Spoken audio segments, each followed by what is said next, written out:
We are grateful for tonight. For years, many have cried to see the day that the resurgence of a new Nigeria will begin.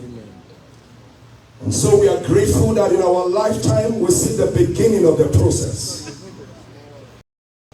We are grateful that it has pleased you to give us a choice Nigerian in this strategic season of our national history that will marshal and be on the vanguard of leading us to a glorious and prosperous new Nigeria.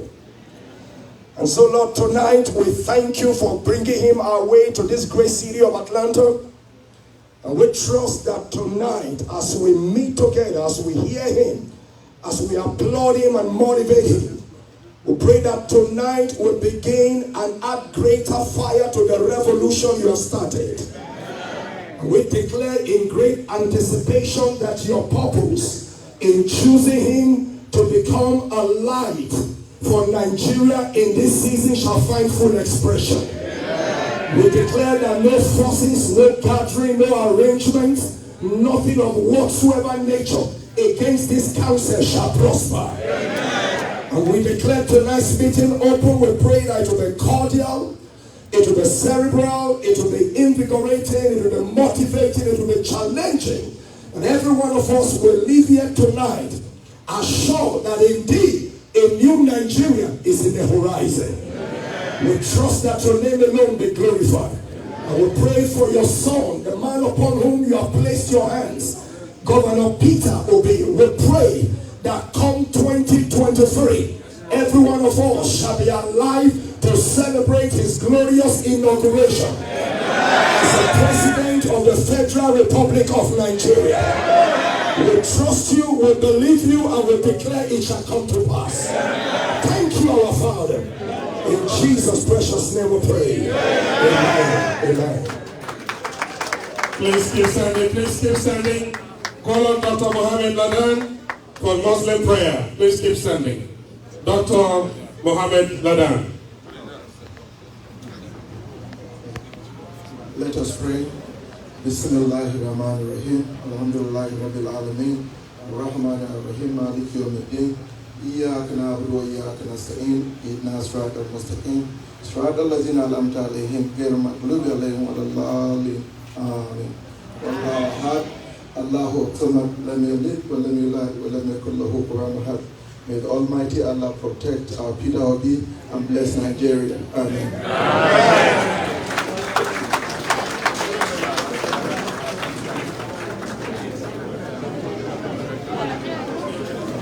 National anthem, please.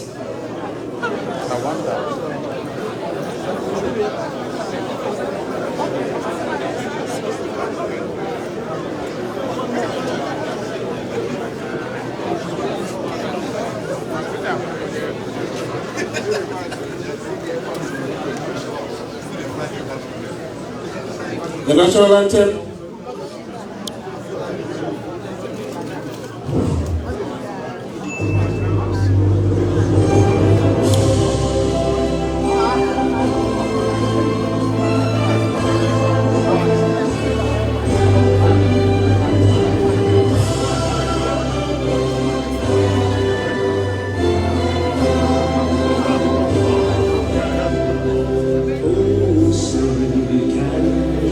See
Thank you, Mr. Senate.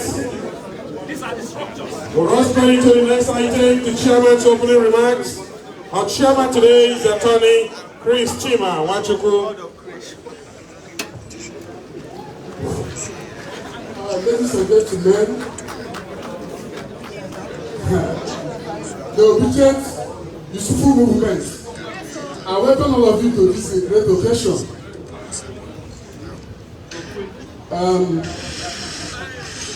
His Excellency, P2B, I welcome you to Atlanta. Professor Patti told me, I welcome you to Atlanta. Ala-Igbo, my friend, I welcome you to Atlanta. Atlanta is the cradle of black movement. This is where it begins. From Martin Luther King, the civilization of black people. And we are going to create the civilization of Nigeria and Africa. I'm here with my wife, Aneti Joma Wachuku. My friend, Dr. Charles Lumba, I greet you. And a young man that came from South Africa is still here with me. TJ Jiri, welcome to Atlanta. When I was called to be the chairman of this occasion, I didn't think twice about it. I accepted it right away. And I did not do it for a selfish reason. I did it out of patriotism and commitment that we have to have a new Nigeria.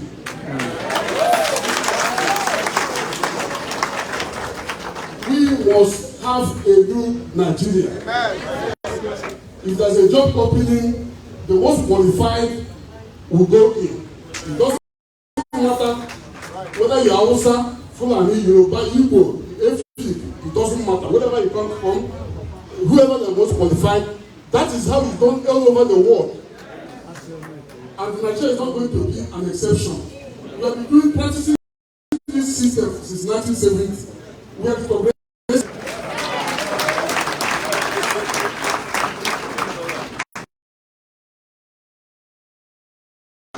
People that stole from our resources, our commonwealth, they have the audacity to ask, when is Labour Party going to get the money to finance the presidential election?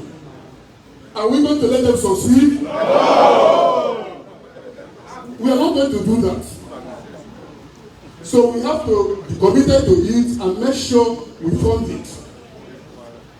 There's a lot of logistics in funding presidential election. 17,964 polling units. Assuming if you have 15 workers in each polling unit, you don't know how much it will cost. It's billions of dollars. So we must commit our resources to make sure that this election, that Labour Party will win it.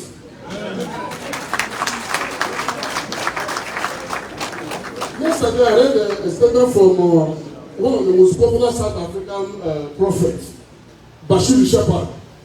Bashir Shepherd said there is no force on earth that will stop P2B from being president of Nigeria.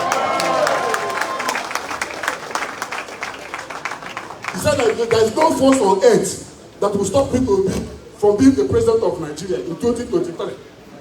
And he went ahead and said that P2B becoming the president of Nigeria will be the enlightenment and growth of Africa. That's a proper statement.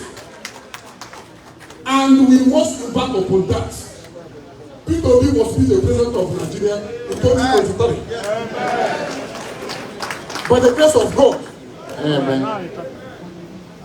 So what we're going to do, each person here, you are very, very important here. We have 774 local governments in Nigeria.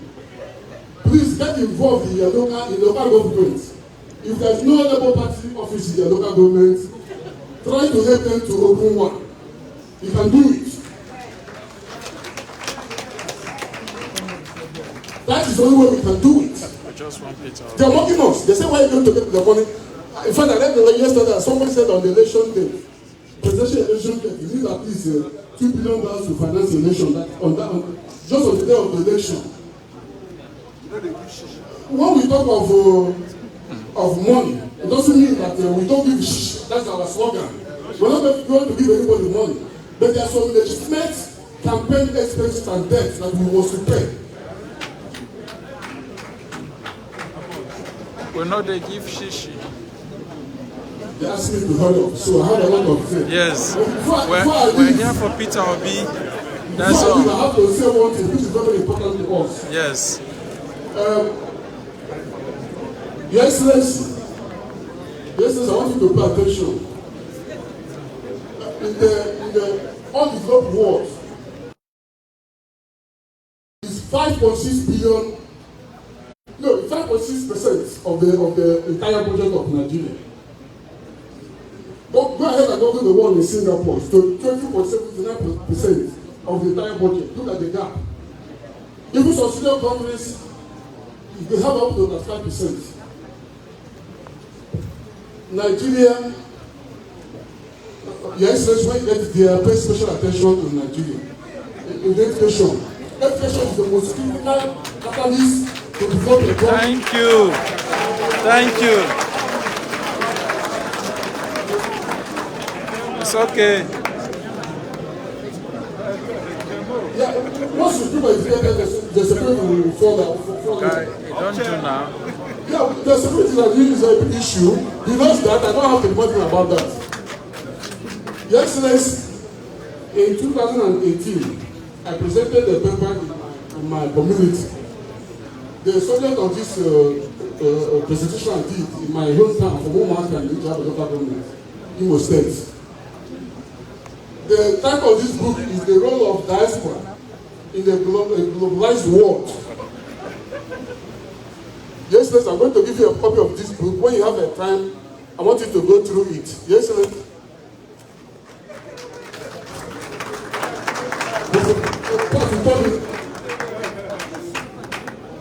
My friend, if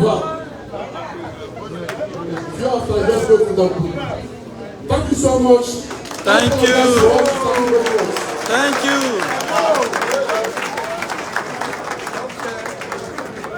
Thank you very much. Thank you very much, Attorney Grace Machuku. Ladies and gentlemen, also the chairman, the coordinating committee of Peter Obi in Atlanta, Georgia, is Dr. David Solomon. Dr. David, please give your welcome remarks. Be brief. Obedient family? Obedient family? We are useful. I can hear you, obedient family? Yeah. Our president is here. I said, our president is here. There is one singular agenda before us. In 2023, he has to become, it's not a matter of choice or thinking, he has to become the next president and commander-in-chief of the Federal Republic of Nigeria. If you can sleep and pray, do that. If you want to fly in the night or in the day, do that. Whatever you have to do to ensure that Nigerians in the diaspora, we will bridge every gap to make sure that His Excellency, who is with us today, will become the next president of Nigeria. I want to welcome all of you once again. Welcome to Atlanta, Your Excellency.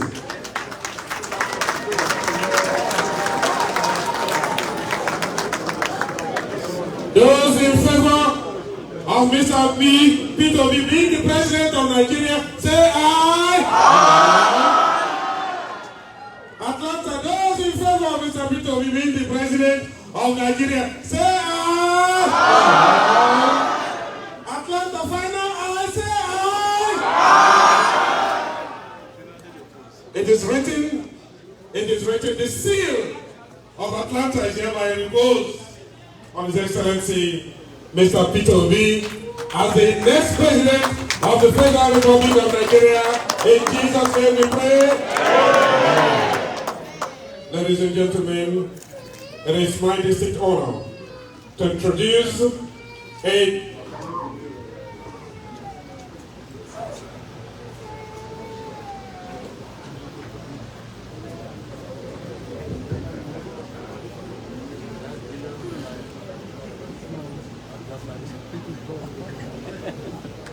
Where?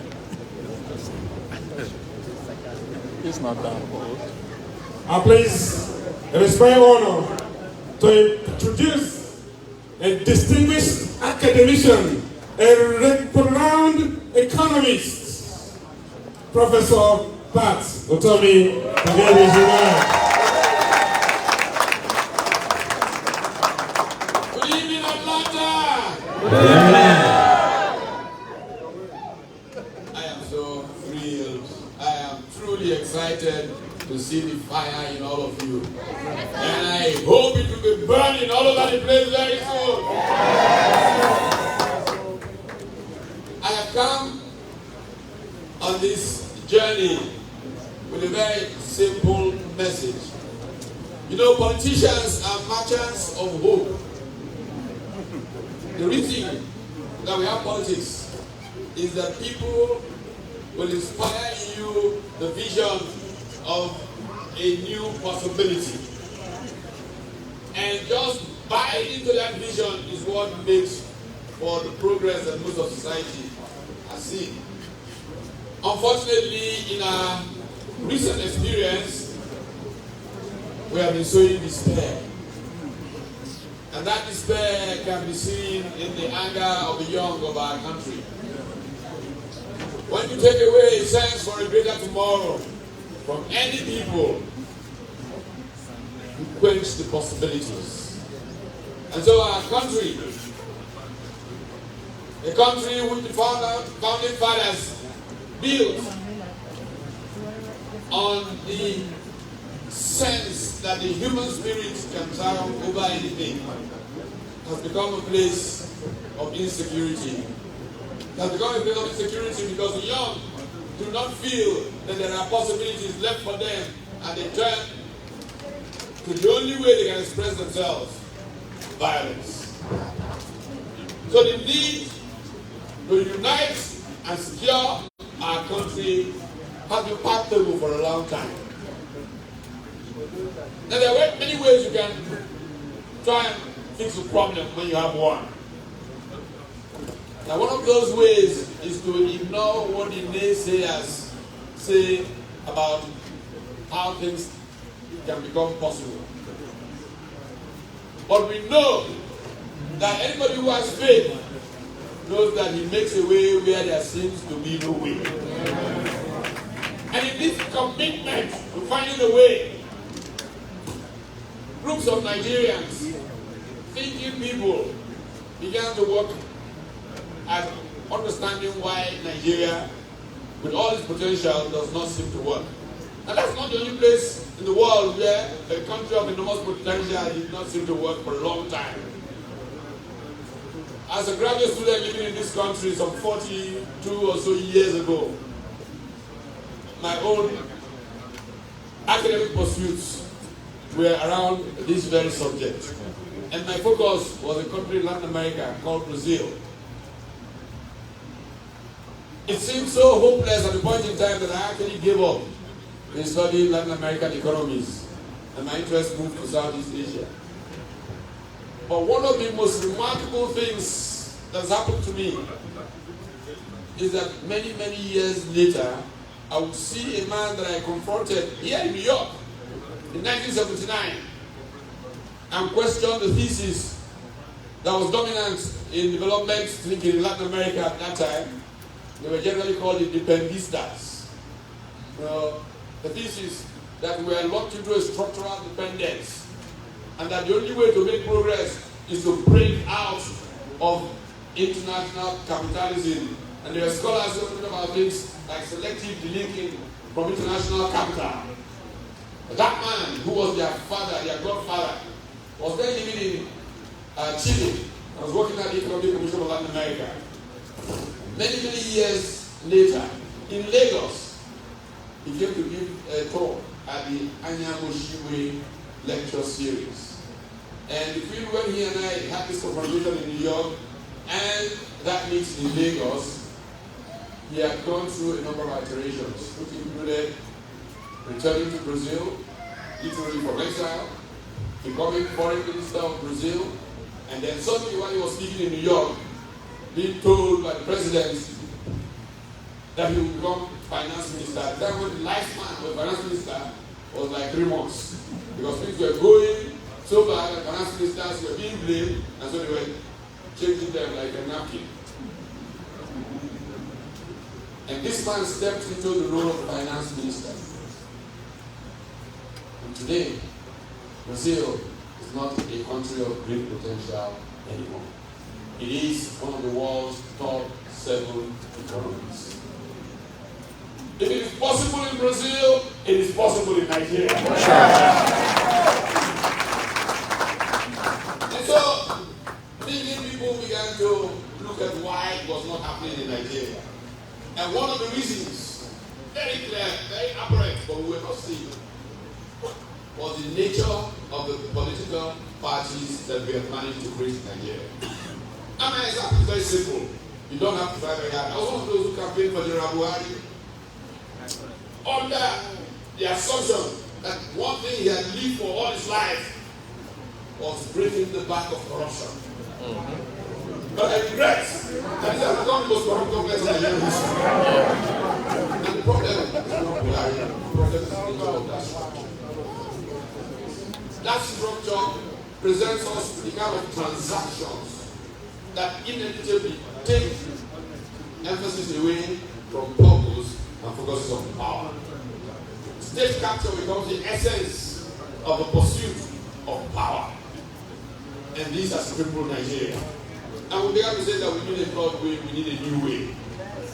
That way was to create a movement that will go out of the structural challenges of those political parties to bring about a new order focused on the elevation of the dignity of Nigeria, focused on his freedom.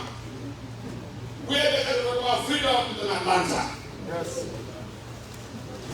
I came to this city, and Martin Okafor mostly isn't here for some reason, but Martin and I went together to the funeral of Martin Luther King Sr. in this town. I don't know, some decades ago.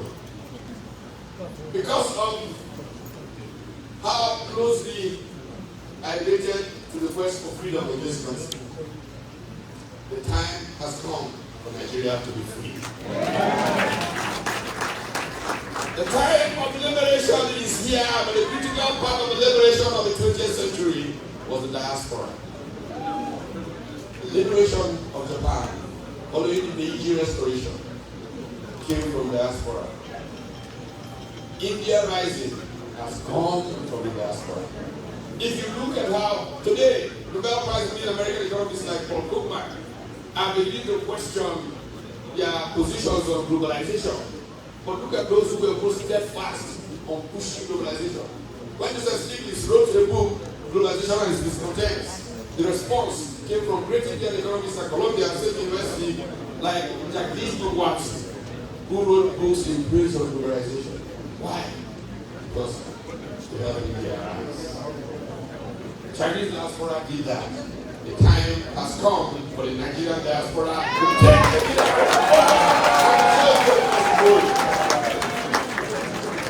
And your charge is already being set.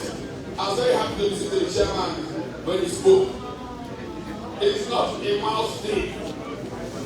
We have to put our passion, our resources where the issue is. How will our passion make a difference? How will our resources make a difference? Like the chairman was saying, all of us here have dependents back in Nigeria. All of us here have people who influence Nigeria. If every one of us will ensure that 10 people close to some particular polling booth make it their passion to ensure that they canvass the neighborhood, that they get the votes out, and they demand the votes to prevent this structure that they talk about, the structure of evil, the structure of criminality, the structure of vote stealing, the structure of vote party, vote buying from preventing the will of the Nigerian people ascending. You Thank you. can do it. The question is, you understand what Nike says? Just do it. How can you do it? There is people to work. Many of us have already spoken and spoken to the resources that it will take to make this happen. Organize yourselves. Say to yourselves, Atlanta will ensure that Kaduna State, Plateau State, and Delta State are obedient. And that they come out and vote, and that they protect their votes, and that they make things happen. What are some mechanics here now? Campaign has just started. We are not campaigning, we will not campaign, we will just say to Nigerians, how do you build a democracy that can be sustained? And your work will make a difference in making that democracy possible. And so I stand with you, I stand by you, I stand for you, and I come for the man who has emerged as the focal point of the thrust of the movement that's evolved in Nigeria. The movement that we have called all kinds of things, third force, the big techs, is a movement that takes in several political parties, besides the one that he has come out of that is leading the charge, the Labour Party. It's a movement that has taken in social movements. It's a movement that has taken in civil society organizations, and we're building a coalition for a new Nigeria. Be part of that train, get in, make it happen, and we will celebrate the new Nigeria come 2023. God bless you all.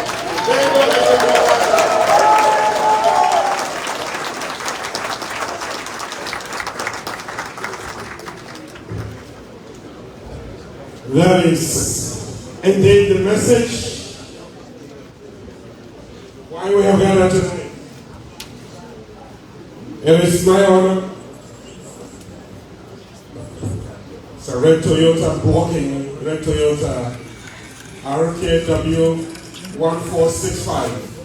Please, if you're driving a red Toyota RKW 1465, please move it immediately. Ladies and gentlemen, the moment we have all gathered here has come. The moment we are already waiting for is here. And to do us that honor, it is my distinct privilege to bring to you a two-time presidential aspirant of the Federal Republic of Nigeria, 2015 and 2019, Dr. Helen Solomon, to please do the introduction of our guest. Dr. Helen Solomon, please come to do us the honor to introduce. Please give a round of applause to Dr. Helen Solomon. Good evening, Obedience family. Good evening. Good evening. That good evening doesn't sound like the real Obedience family. All protocols observed. Ladies and gentlemen, tonight we have been waiting. We have been working hard. We have been praying. We have been crying. We've done everything we know best to do as Nigerians to have the best. And I'm very excited that today we are sitting before the best. Do you all agree with me? Yeah. So the gentleman that I believe has been divinely given to us.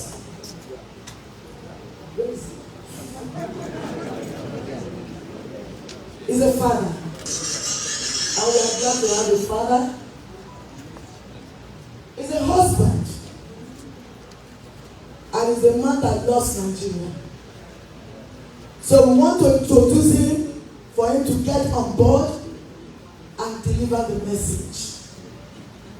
As much as they want us to keep quiet, we are so excited. We can't hide our excitement. So, ladies and gentlemen, it's not a mistake that Labour Party is producing the next president. Woo! Every woman here stand up. Okay. We are going to build a new Nigeria.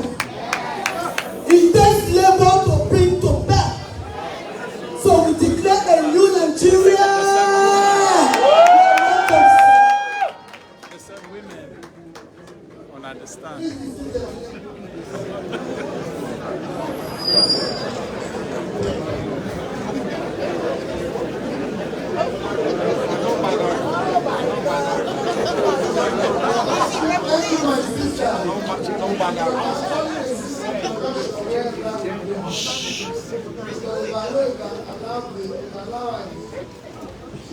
Start talking about qualifications and this and that. So I didn't want that to get to that stage. I wanted us to just go straight and discuss the issues that are very important to us.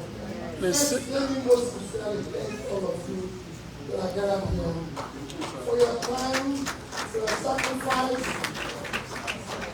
for your concern about Nigeria. When we arrived here, I was surprised. Maybe because of looking, when I asked them, what is the time? They said, it's 9 o'clock, or day after 9 o'clock.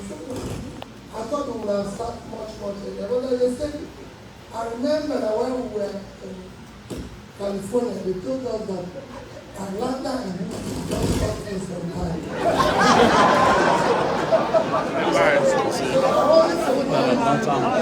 Houston, they don't start things on time. That's not good. Why don't you go there and welcome them? They say, don't worry, when we are there, maybe they will let you know. So thank you for your time, thank you for everything. Chairman, thank you for the introduction and the speech and everything. I thank you for the thing that was about to do. I think that it yourself that we have now gone to a stage where we have to withdraw all forms of introduction, all sorts of names like His Excellency, Honorable, Dishonorable, and it is time to move all those things or the things start working. We can move them.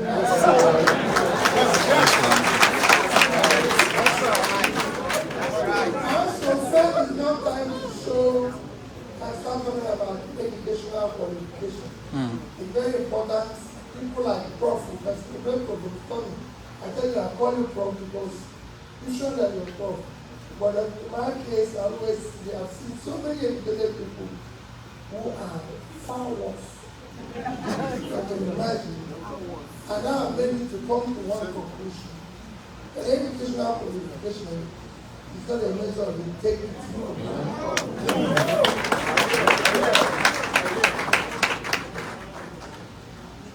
We have to talk about Nigeria. Everywhere I've been, you're the ninth stop in this first phase of 10 cities stop. After you are just one place more, and I live there. But everywhere I go, I see the number of Nigerians that are there to welcome us, there to discuss the prayer. My impression, which I asked all of them, if all of you are here, who is the mayor in Nigeria? You are even thinking, like I've told Prof, is it not time we start to do how we can go? Because we cannot continue to stay. People have also said to me and asked me various questions that Nigeria may be fair. Good Nigerians are of Nigeria. And this thing, I said, so yes. That I don't worry at all. Let all the good ones go out. I don't worry at all. People think it's something to worry. No. Prophet said it. My position is that that brain drain will be the brain drain.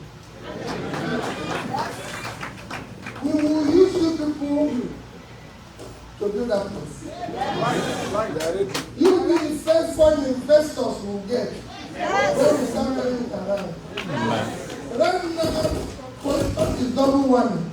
It's worse. You left because things were not working. Some of you left when Naira was still 150. Oh, 45 kobo. Some of you left when it was 1 Naira and 1. They thought it was going to go back. Some left when it was 2 Naira to 1. Some left when it was 3. And it continues to deteriorate. And people are still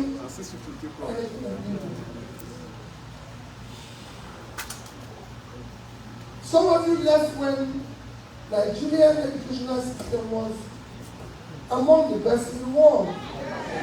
People used to go to school, finish the University of Nigeria, SUTA, University of Lagos, and all of Ife, everywhere, and go straight to do their masters in universities in the UK, in America, and everywhere. It's a disaster. Some of you left when there was no crime.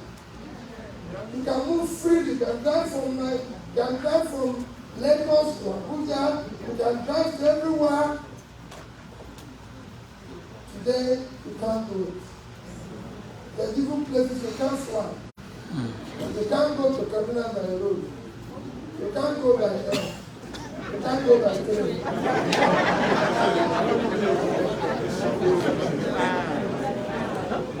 And these are what the country can go through.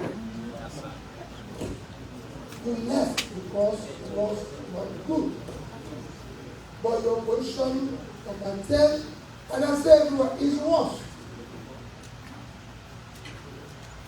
Because you left around to where you thought things are okay.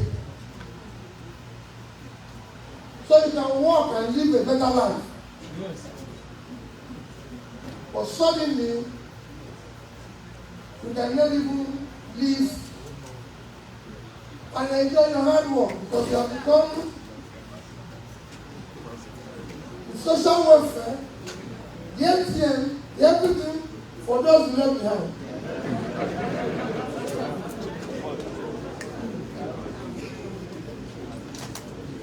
For every 10 call you get from Nigeria today, 11 so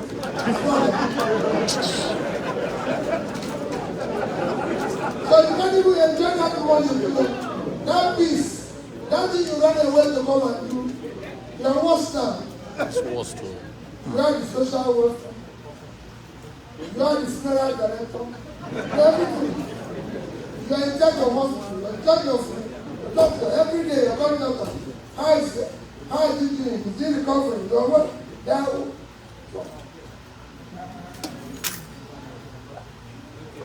The one paying school fees. The one even taking them to the labor, the one in their way. Asking them for what they're giving them. And you are paid. If they do operation, you will pay.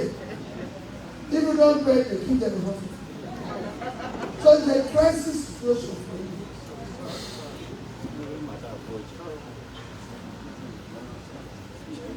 But that people, how did we get here? That is the question. How did a country so blessed, a country that was once being celebrated all over the world, all over the world, countries like China, South Korea, and all these things were seen today. Go and check our situation in 1980. Was not in any way to be compared with us. Today they become something we need to emulate. Today we're being reminded about level of education. Listen to the chairman when he was talking and saying Singapore. Chairman, I don't compare Singapore with Nigeria. I'm one of those who don't do that. One is the two things I don't compare to the world. and first one. The reason this one is third. The other one is third. Always tell them one, we tell you one. Singapore is just about 5-6 million people, and we're 200 million people. But if you look to compare with Africa, it will shock you that Nigerian budget for education, a country of 200 million people, our budget for education in the past 6 years, 2015 to 2021, 6 years, is not up to, is barely 50%, but not up to 100% budget of South Africa, the second biggest country. The budget for 1 year, 2021, is just barely about 50-60% of that. Our budget for 6 years, 200 million in population, and they are 60 million. South Africa, another 10 one country. That is the level of crisis we face.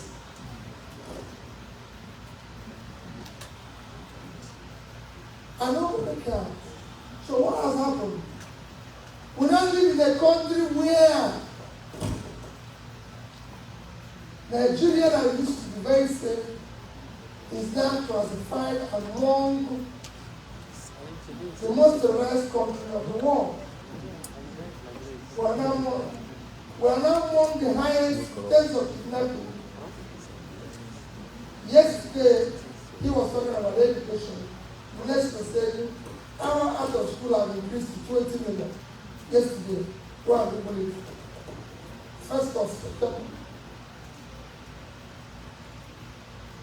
We now have the highest number of people living in poverty. In fact, we have more people living in poverty than India and China combined. These two countries is now the total of 2.8 billion. We are 200 million. How did we get there? We've overtaken India in infant mortality.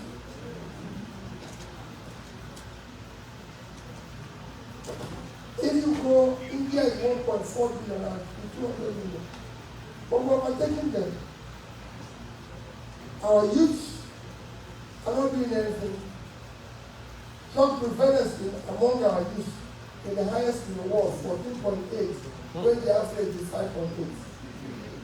The crisis just continues like that. How do we get there? It's the cumulative effect of leadership failure over the years. When the leaders are choosing not to do the right thing, and the followers are insanely complacent, because they can't blame only the leaders. The followers are also insanely complacent. They're choosing to just celebrate criminality and bad governance. We're part of it. And that is one part is telling you that we choose to say no to this. We must start changing it. We must start dealing with it. How are we going to deal with it? Chairman, related to that, I will not be speaking, I will be speaking from the chairman in charge and everything. Chairman, I know how important education is. But we'll start by securing the country. Let me tell you the country with security. Not true. We've not decided. We can't have a situation where we have a country where non-state actors and criminals are taking over and are stronger than the government. One must be in charge, either the government or the criminals.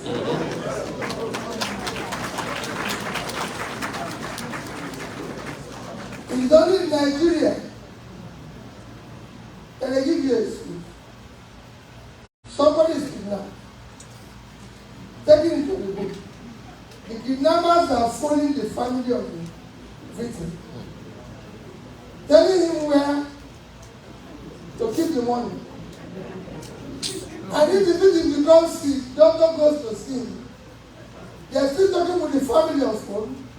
They know where they're going to keep the money. They know everything, but police don't know where they are. But they're using phone. And they know where they're going to keep the money. And you're going to tell police where they say they keep the money. But police will not arrest them.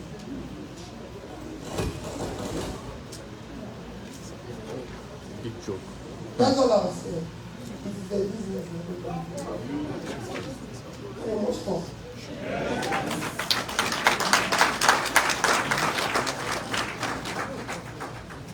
They will deal with it decisively. But cannot control. Because nobody's being fired. Nobody's being asked questions. Right. I have a phone on this table. If anybody wants to know where I am, they will find me. If you like going to anyone, they found some of the money. They found grass. They found it in their bedroom. In this one, they are phoning and saying they were people are giving excuse.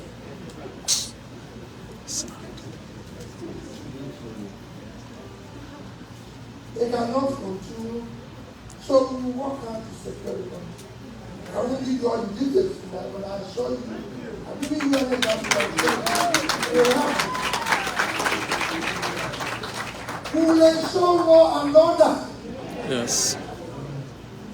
We will not have a country where bad behavior, rascality, has become a measure of success and power.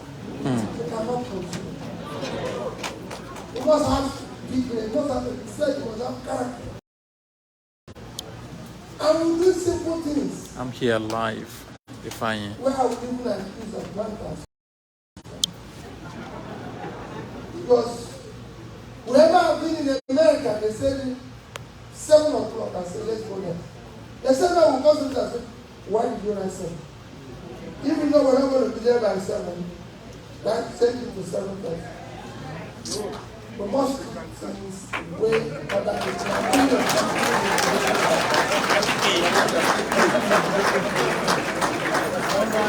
We can no longer continue to be different.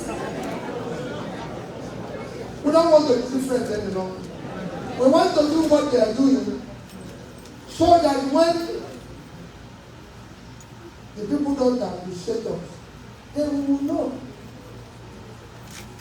I tell people, when I became governor of Anambra State, the governor before me, Dr. Christian, was very popular. And everywhere I go, people say, hi. And someone came on and I said, I should stop allowing this man to go all over the place. Wherever I am, shouldn't go and say, okay, let's find out what he did and the people like. So we can read. After that, he doesn't want. If he's getting the but we first have to do what they are doing. So I want us to do what the people in the Western world, in Singapore, everybody is doing. They live in faith. We're not to make it judge or whoever can do that. We're not doing work. But we cannot be on our own, behave opposite, and that's it. We must then choose to hire the best people to do the work. I've been flying around and I've been telling people. So that's story everyone. I was once going to East Africa to study education. What they are doing, why is education working in Kenya? I've been to Ghana. Why is he working in Kenya? Why is he working in Uganda? And he's not working in Nigeria. And when I got Kenya was very expensive, so I couldn't buy the ticket. I was looking for where to buy the cheap airline and take me to Kenya, Uganda, and I found everyone there. And I bought their tickets. And I go home and I told my wife that I bought this ticket 50% cheaper than Paris. He said, which airline? I said, Rwanda Airways. They have been from there before. I said, no. He said, Peter, why you always cost want to put your life at the risk? I said, let me tell you, there won't be a high qualified pilot in the plane. And I'm sure the pilot doesn't want to die. So he doesn't want to die outside. He told me there must be a reason why the other one is more expensive. This is what I tell you every day. There must be a reason people fly to the US. They don't be expensive. They must be the pilot must be inside that plane. They will not hire a driver. They must be a qualified person. I come into a Rwandan air. They have a brand new Airbus. Brand new Airbus. And we are three in business class. We took off to Ghana, which is the first stop before going to Nairobi. About an hour or two into the flight, the pilot came out and looked me and said, good afternoon, my governor. And I turned and said, who are you? He said, two of us in that cockpit. I'm the captain. And my co-pilot are Nigerians.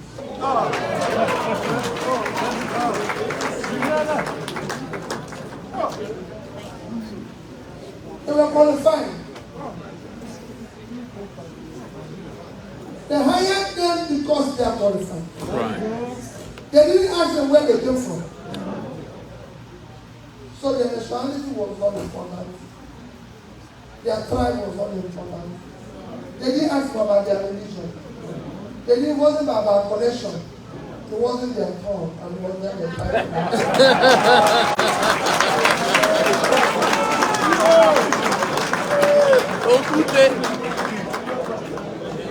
We have doctors here all over the world. I have never been to hospital because I've never been sick. I tried not to be sick because I want to rest. But I've had a procedure where doctor said, we're going to remove something. And I said, fine. So they put me in St. Mary's Hospital in the UK. Everything that I was discussing was with one people. And they said, go to the surgeon. Two people are going to find the surgeon. And here I am in the theater. Two black people walking. Nigerians. These people I thought that these people are anything in Nigeria. What are they doing here? And two of them Nigerians. One is from Ondo, one is from Obi. What is from here? And that's what we see everywhere here. He said this one from where? They don't ask them where they come from. Forgive. They don't know their tribe.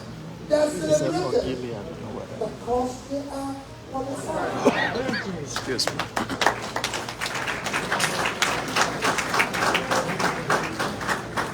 In Nigeria, what would they do?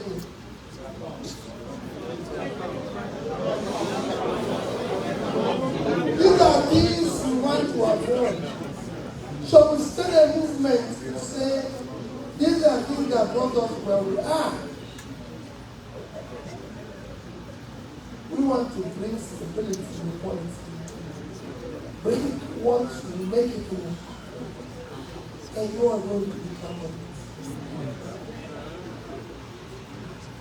Our human capital, chairman of the show, is too low. We are number 168, number 170. The more you invest in education, the better your development.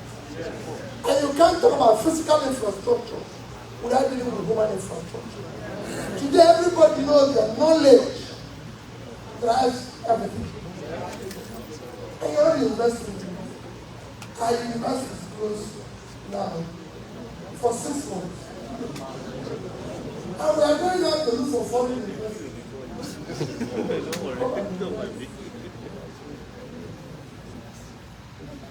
You have no security. You have no human capital. You have no electricity. And you want someone to come and invest. their life to enjoy the profit when they invest in money. So it's a problem. Everybody has been talking about power. It's happening. Is there any other science about power? The fastest deployment of power in the past 5 years happened in Egypt, Vietnam, and India. All these countries that take work from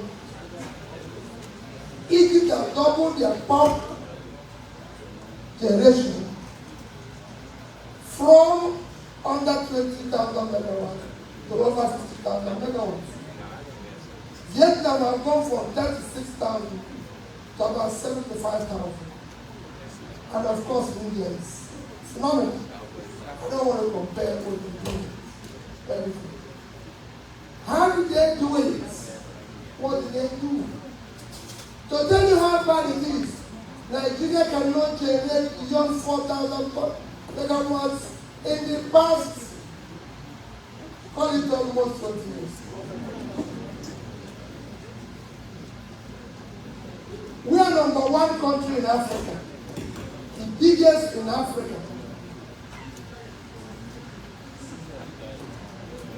We are the giant in Africa, 200 million people, and we are generating, distributing 4,000 megawatts.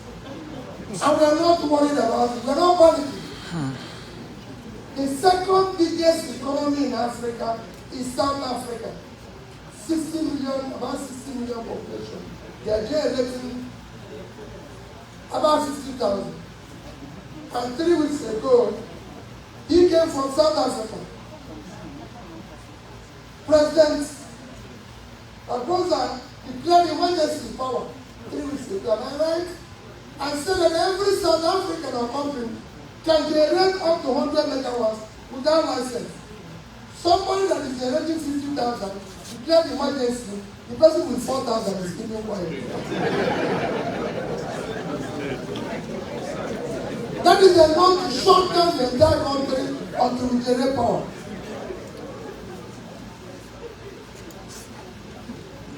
The same thing in Egypt. Egypt declared emergency in power.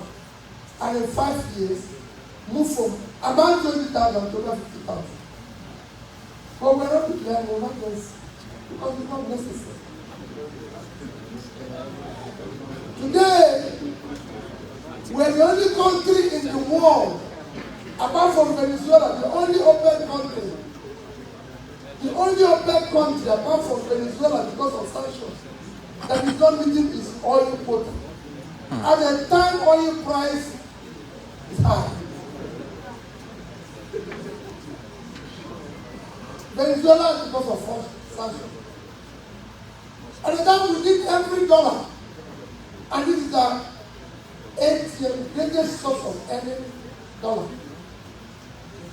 Every other person is asking, can they increase their quota? But our quota is 1.8 million barrels a day. And we're not meeting it.